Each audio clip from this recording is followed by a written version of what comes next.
राम जी को बहुत बहुत धन्यवाद। सबसे पहले बोलने से पहले मैं चाहूंगा कि इनके लिए जोरदार तालियां बजाएं।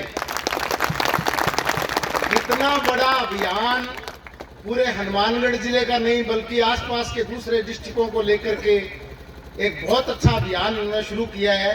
कान्हा राम जी आपको बहुत बहुत बधाई और आपके उज्जवल भविष्य की कामना करते हुए मैं शुरुआत करता हूं। मैं कृषि विज्ञान केंद्र से डॉक्टर अनूप कुमार, बड़ा अच्छा लगा मुझे। आज ऐसा रियल में लग रहा है कि हम यहाँ सीखने आए हैं और वास्तव में हमें भी सीखने की जरूरत है।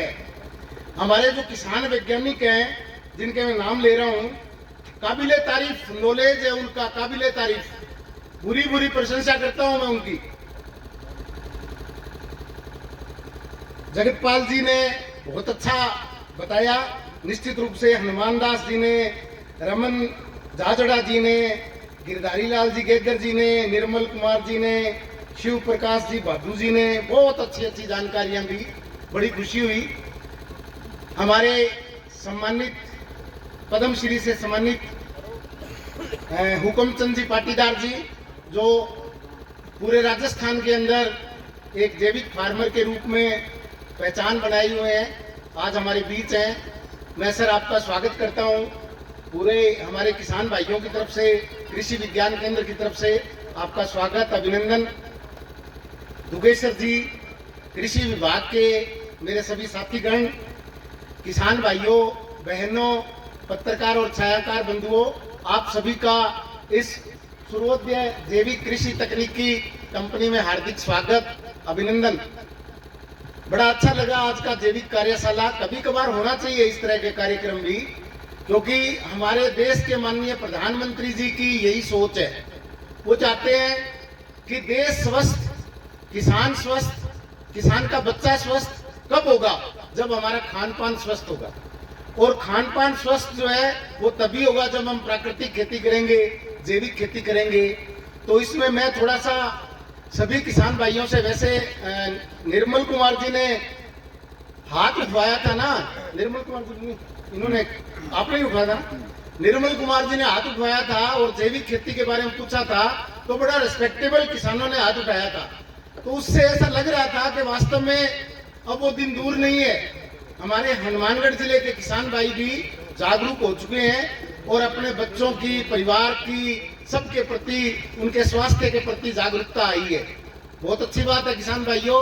जिन किसान भाइयों ने प्राकृतिक खेती, जैविक खेती शुरू कर दी है, बहुत अच्छी बात है। जिन्होंने नहीं शुरू की है वो अब से शुरू कर दें, क्योंकि ये जो रासायनिक खेती है ये सारा शरीर का नुकसान करने वाली है। इससे हमें बचना होगा। हर चीज का एक पीक आता है, तो ये मान के चलिए अब रासायनिक खेती का पीक आ चुका है। अब हमें थोड़ा प्राकृतिक खेती की तरफ बढ़ना है।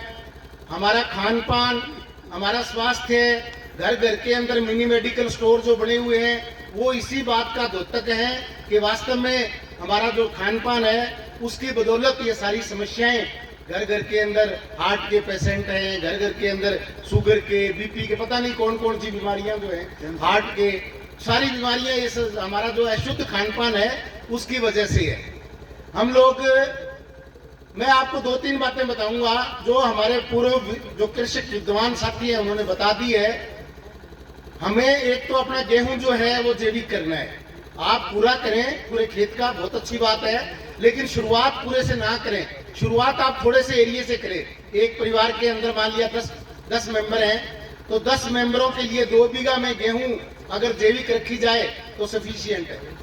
जैसा किसान भाइयों ने बताया था कि एक गाय से 30 एकड़ के अंदर, बाबू जी ने बताया था, एक गाय से, देसी गाय से 30 एकड़ के अंदर हम बहुत अच्छी खेती कर सकते हैं।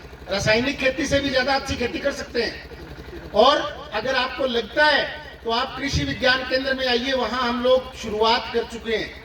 अभी इस बार सरसों की है, पिछली बार गेहूं था, अगली बार गेहूं, चना और सरसों तीनों करेंगे हम लोग। तो आप आकर के देखिए, निश्चित रूप से नुकसान नहीं है, फायदा ही है। थोड़ा सा उत्पादन में फर्क पड़ता है लेकिन उतना अच्छा रेट मिल जाता है आपको। तो आप थोड़ा इसकी शुरुआत करें।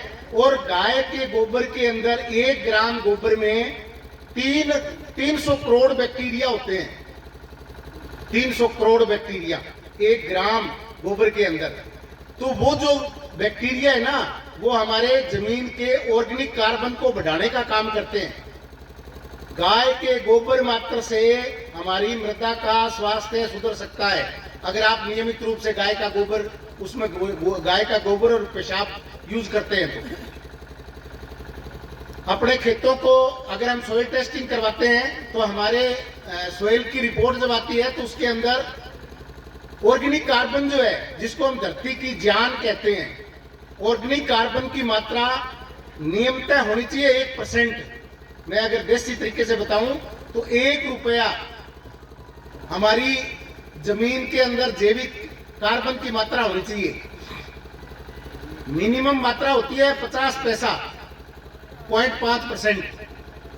और अगर आप लोग जब किसी किसान भाइयों ने अगर जमीन टेस्ट कराई है तो आपने देखा होगा हमारी जमीनों के अंदर ऑर्गेनिक कार्बन की मात्रा है 0.25 पैसा, यानी कि 0.25%, 25 पैसा। और जो पैमाना बना हुआ है वो 50 के नीचे रेड लाइन आ जाती है, खतरे का निशान, भाई आपकी जमीन बंजर होने वाली है। इसमें अगर ऑर्गेनिक कार्बन की मात्रा लगातार घटती गई तो आपकी जमीन बंजर हो जाएगी और कोई कुछ पैदावार नहीं होगा।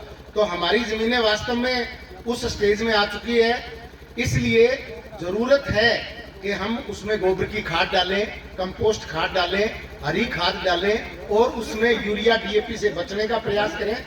अगर एकदम नहीं कर सकते तो थोड़ा कम करो, उसको कंट्रोल में करो, ठीक है ना।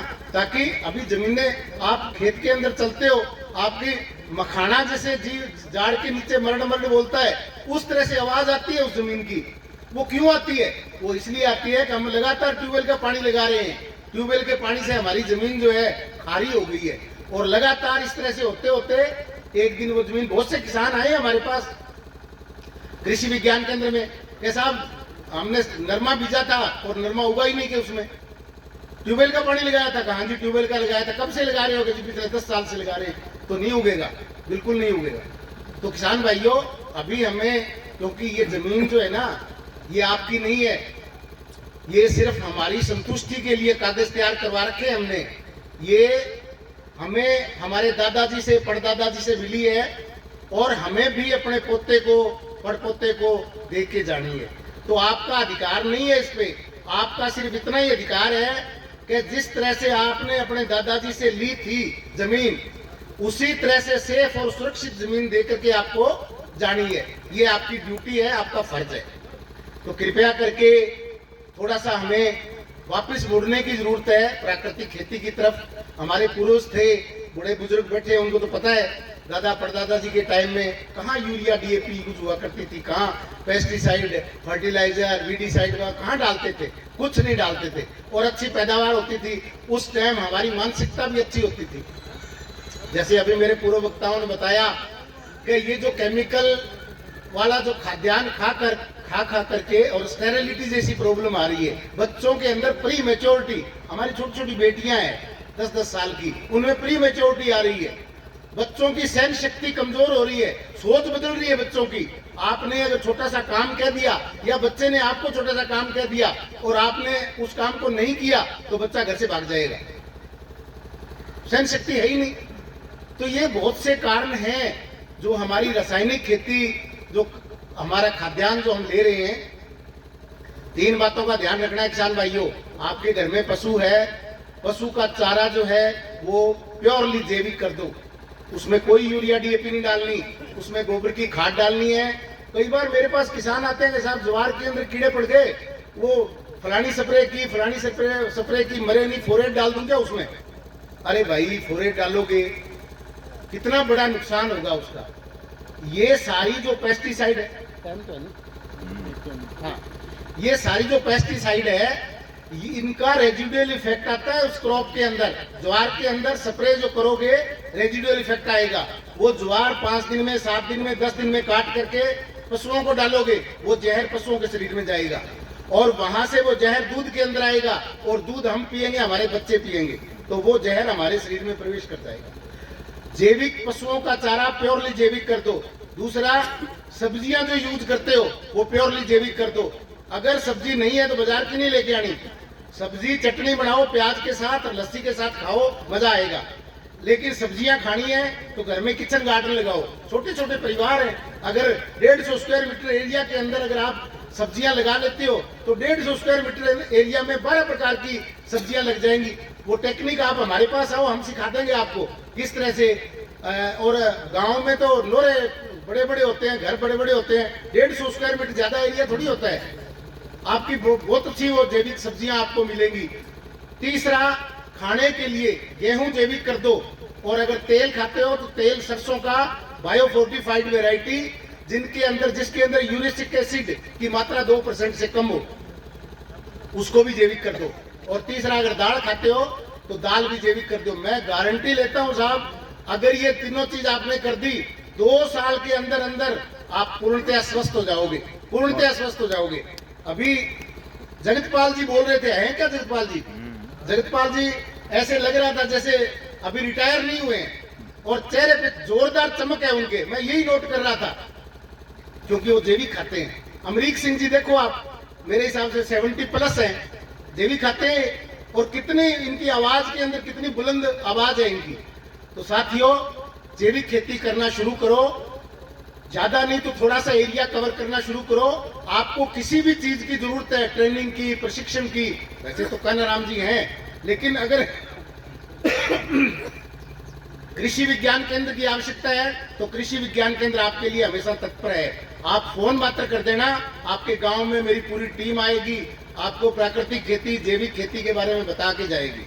और भी इसके अलावा सरकार की जो भी योजनाएं हैं उसके बारे में सारी जानकारी हमारे यहाँ ट्रेनिंग सेंटर है कृषि विज्ञान केंद्र में। सभी प्रकार का आजकल बकरी पालन का बड़ा चलन हो रहा है, और बकरी पालन में भारत सरकार की 50% सब्सिडी है नेशनल लाइव स्टॉक मिशन के अंतर्गत। मैं चाहता हूं कोई भी किसान भाई अगर बकरी पालन करना चाहता है तो हमारे यहाँ से 4 दिन की ट्रेनिंग लो, हम आपको सर्टिफिकेट देंगे, और उस सर्टिफिकेट के बेस पे आपको जो है सरकार से 50% सब्सिडी मिलेगी।